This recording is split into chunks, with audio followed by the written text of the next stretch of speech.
to Louisiana Living. And welcome back. I'm joined now live via Zoom by Arthur Thomas Fellows to discuss his sixth in a series of self-help books titled Alone at the Lunch Table, How to Rise from Rejection. Thomas, how you doing? Thanks for joining us back here on Louisiana Living. Thanks so much for having me. I appreciate it. Alone at the lunch table, that's a bad feeling. Many of us can relate to that. It's hurtful. What inspired you to write this book?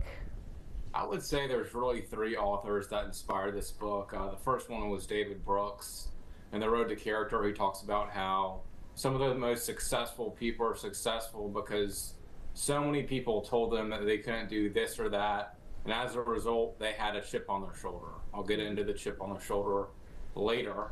Then there's Malcolm Gladwell, who in David and Goliath says underdogs take risks that normal people wouldn't normally take because they have nothing to lose.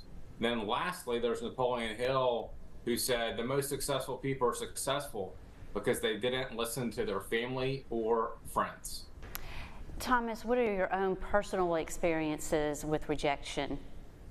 Gosh, I've been rejected by so many women through the years, so many jobs. Once I have the job, I've been rejected. Before I moved out to Houston, I was fired from 4 jobs, including a job that I was doing for free in a span of a year.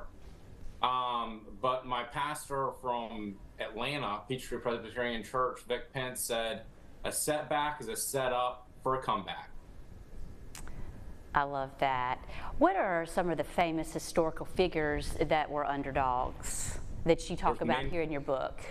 There's many. Abraham Lincoln, Alexander Hamilton, Martin Luther King Jr., Frederick Douglass, and George Marshall. And all were successful because they got into that fight or flight response. That's an evolutionary mode that you get into when you overcome difficulty, and it raises your blood pressure. You get stronger, and many people are successful as a result. Just don't always stay in that fight or flight response mode, or you might have a heart attack. So you've taken rejection and it's motivated you to be successful. I saw another interview where you were told you would never be an author, and here you are. How many books have you written so far? Yeah, I've written 10. I've been on TV more than any American in the last 3.25 years, about 315 times, if you include the times it went viral. I'm working on the largest scale education reform in 200 years. I'm the nation's leading researcher for artificial intelligence. And so many people, particularly family members, I come from a family where many of the family members went to Ivy League schools, and they sort of looked down upon me for where I went to college in Alabama. And I've definitely gotten the last laugh. And I thank them for looking down on me because it's motivated me. And you had courage. How does someone get the courage after rejection to move forward and to reach their goals?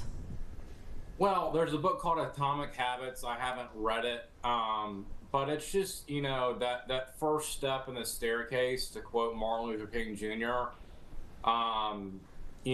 just gradual progress. And what I've done a good job of is leveraging off the Matthew effect, named for the book of Matthew, the parable of the talents.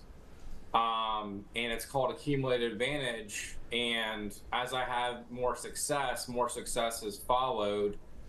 And for those who don't have any success, they stay stagnant and stay that way. Well, this looks like a fantastic book. You talk a lot about stars who were told that they couldn't make it, and now they have. Where can we get a copy of your book? Barnes & Noble, and also on Amazon. Thanks so much for having me. I appreciate it. Thank you so much, Thomas. We appreciate you. Good to see you again. Thank you. Appreciate it. And up next, we'll sit down with Bruce McGee and Stephen Payne, also authors with Louisiana Anthology. That's after the break here on Louisiana Living.